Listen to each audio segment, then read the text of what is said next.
like to present to you some of the main points and what it means going forward. Friends, as you are aware, in the last 3 years, India has achieved a growth rate of over 7.5%. We are now a 2.5 trillion economy, which is the 7th largest economy in the whole world. India is expected to become the 5th largest economy very soon. There are predictions that India will overtake France and Germany to become the 3rd largest economy in a span of 5 to 10 years. On purchasing power parity basis, India is already the 3rd largest economy. If we put this in context, you will see that not very long ago, India was part of a fragile 5 group, and even among the BRIC countries, India was not in the top performing sectors. However, the government of Prime Minister Modi has undertaken a series of structural reforms, and these reforms are now bearing fruit. There were some difficulties in the short run, but the Indian economy has shown very strong resilience in the face of all obstacles, and we have achieved a lot to come where we are today.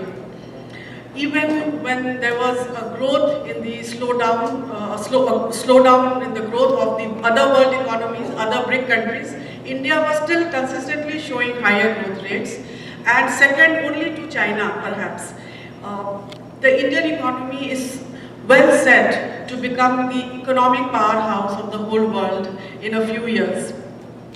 If you take the predictions of IMF, we will see that India is expected to grow over 7% for the next few years. Our manufacturing sector is back on the growth path. The services sector, which is the mainstay of the Indian economy, has resumed its high growth path of 8% plus. Special efforts are being made to reach remote corners of India. In my interactions with friends and other community members, in diplomatic interactions, I'm always asked, how is the poverty in India? Is it improving? Is there a big gap between the rich and the poor? And my answer is that just look at the figures. Look at what has happened over the last 3 years. Special efforts have been made to bring farmers and the underprivileged into the banking sector. In fact, when bank accounts were being opened, within a short span of 2 years, more than 190 million bank accounts were opened, and without any documents or papers. But this was done at such a fast pace so that the benefits of any kind of direct transfers, subsidies could go directly into the bank accounts, and thus eliminating the need for having middlemen. There was a lot of criticism that middlemen took all the money and the targeted groups were not affected, but the present government has found a way to circumvent that and reach directly to the beneficiary. This has been one of the biggest challenges before, and now I'm happy to share that we are at a stage where even in the remotest corners, there are banks, there are ATM machines. People may not be very highly educated, but they know how to operate these. They know how to take the benefits. So there is a revolutionary change in the Indian rural economy as well, I would like to say that. The quality of education, friends, many of you have studied in India. I mean, the Indian community members have studied and have come to US and other parts of the world and have worked here. When I interact with many doctors and engineers and IT specialists, they tell me that the Indian education system has been the backbone, and of course they have done other degrees and they have done other courses, but the basics that the system gave them stays with them and has contributed to their growth path, the growth of their companies and the growth of the economy where they are working as well. Also, there was a big criticism about India being not very transparent and that there was a parallel economy all the time. But our Prime Minister has always said that he believes in minimum government and maximum governance. And he has put this in practice. His vision has inspired government agencies to carry out hundreds of reforms to improve the lives of the people and reduce the amount of government interference in people's lives. Over 400, I think 1400, sorry, rules and procedures have been done away with. Everything has been simplified. A passport in a few days, 2 days or 3 days. Any service in a maximum of 1 week. Everything is online, digitized economy. We are moving towards that at a very, very fast pace. And this transformation is also reflected in the improvement of India's ranking by 42 places in the last 3 years in the World Bank's Ease of Doing Business.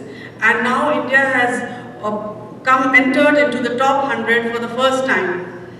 But we have not stopped at this. Prime Minister often says that it is not just the ease of business, it is the ease of living, how a common person perceives the system and how well he is able to navigate through it. So the entire focus is on making things simpler, lives easier, making it more convenient for any person. And this is reflected in a number of companies like Amazon, Flipkart, Google, etc. going to India and taking advantage of this huge market and the fact that everybody is looking at something that will make their lives convenient. In the recent budget, several more announcements were made. For example, under the Ujjwala scheme, free gas connections are being provided to millions of underprivileged households. There is an announcement of the Saubhagya scheme, under which 4 crore households are being provided with electricity connections. 3,000 public health centers, about 800 medicines in all these public health centers are being sold at extremely low prices.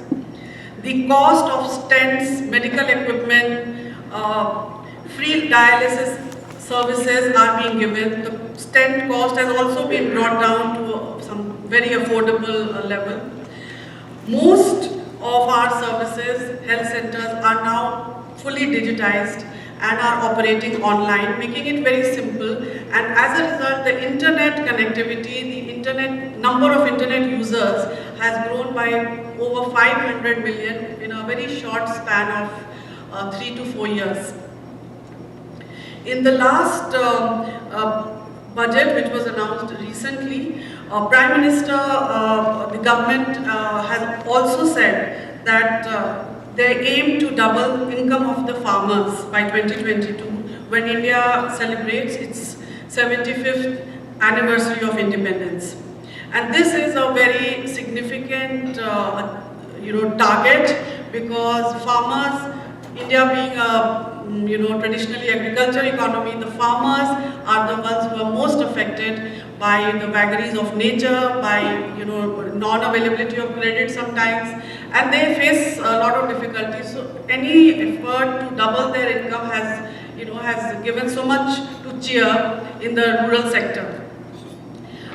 Civil aviation industry is one of the fastest growing industries in India in the last few years. And in the next 10 to 15 years, India is expected to become the world's largest domestic civil aviation market.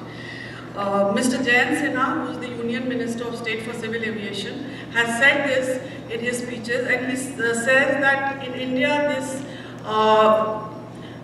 tourism among the people of India themselves, we are such a big country, so tourism has taken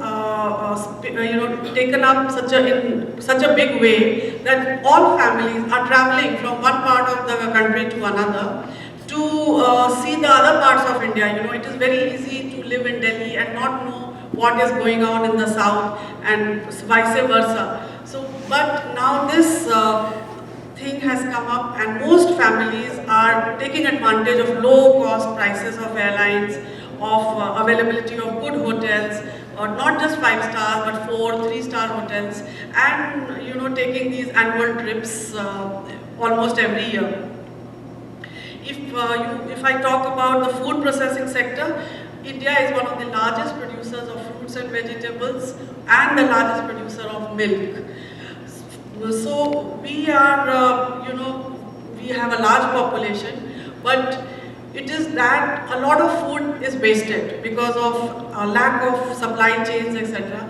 Now food processing sector is one of the biggest growing industries, and government is making a lot of effort to set up this cold chain and supply chain process so that the food is not wasted and preserved for later use, as it is done in other parts of the world.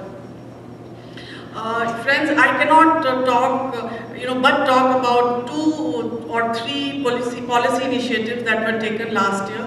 The first one was demonetization, and second one is the GST, which has been rolled out, and the third is the bankruptcy law. There was widespread belief that these will bring the economy down and we will have slower growth rates. But what we have seen is that there were some sectors and there were some periods when growth rate came down from 7% to 6% or 5 to 6%. But now this growth rate has picked up again, and we sincerely feel that the pace of demonetization is picking up faster and faster. The effects of the demonetization that took place are not expected to spill over to the next year. In fact, demonetization has helped in transfer of resources from tax evaders to government, and it has only had a very transient impact on the economy. And we sincerely feel that the long-term benefits will be much higher and which will lead to higher GDP growth rates and tax revenues.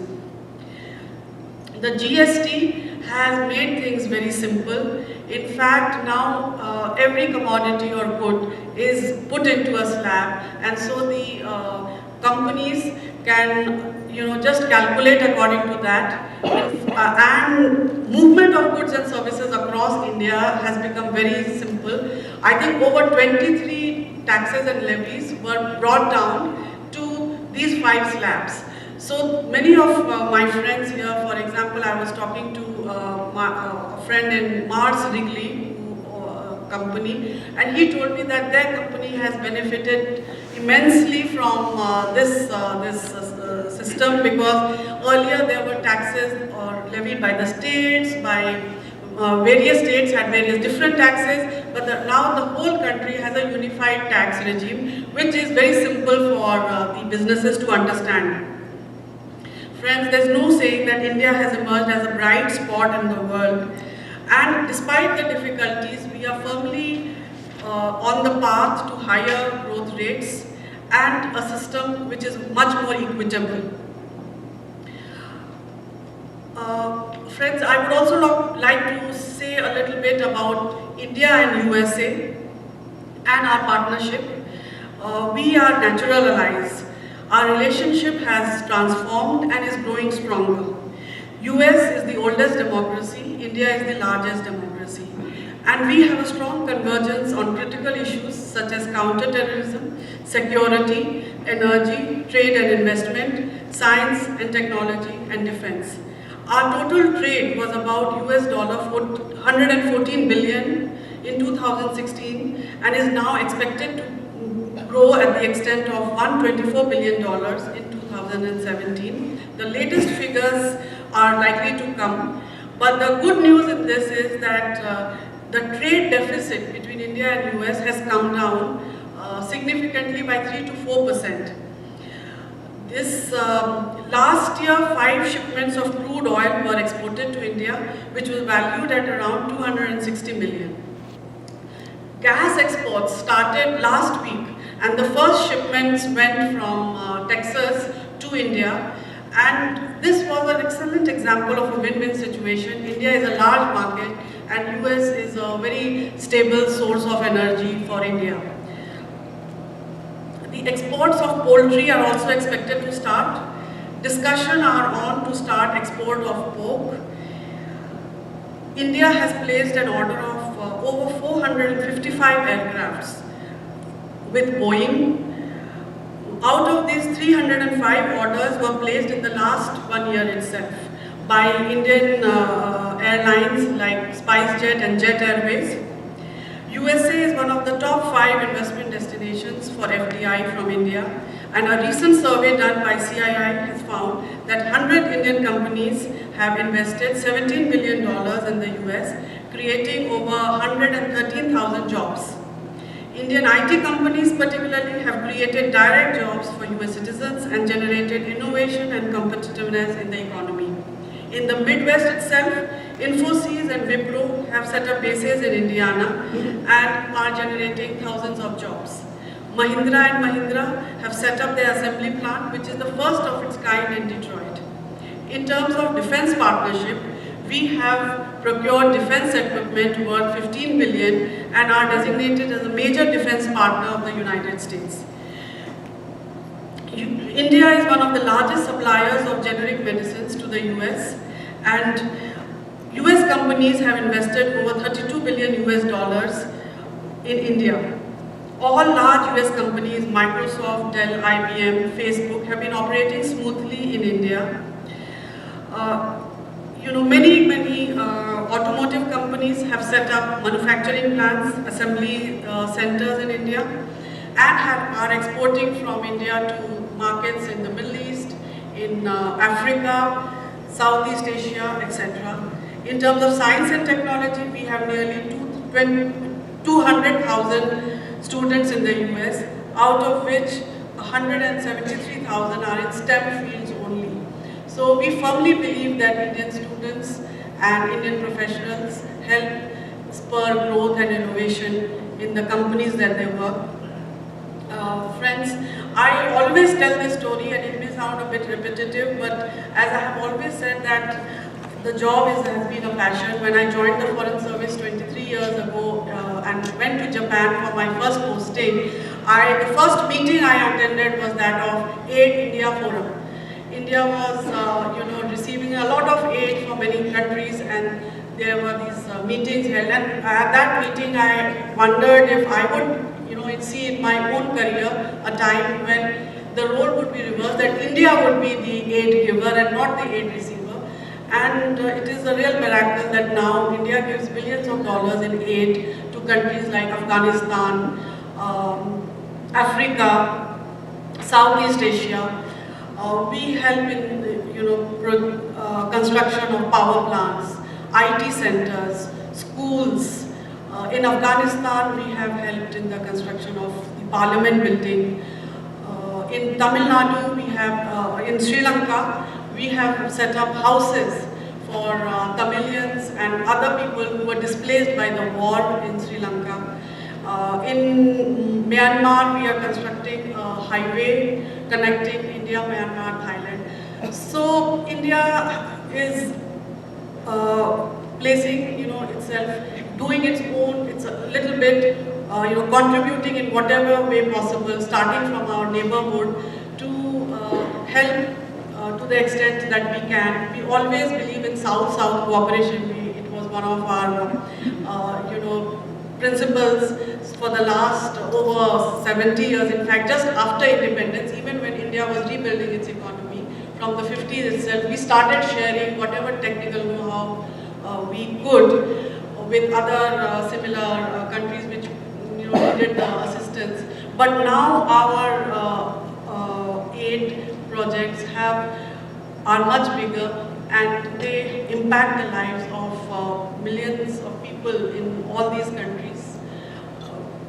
As an IT, as a country which is very strong in information technology and software services, we share our knowledge. We help build centers in Cambodia, Vietnam, in Middle Eastern countries, Yemen, etc.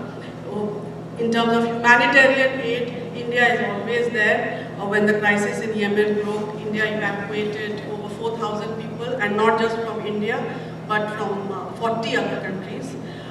Scientifically, India is launching its second mission to the moon, which is called Chandrayaan-2, and recently launched satellite launched by the Indian Space Research Organization, launched more than first launch was for 104 satellites, out of which 90 satellites belong to the United States, and some satellites belong to Kazakhstan, UAE, Switzerland, etc.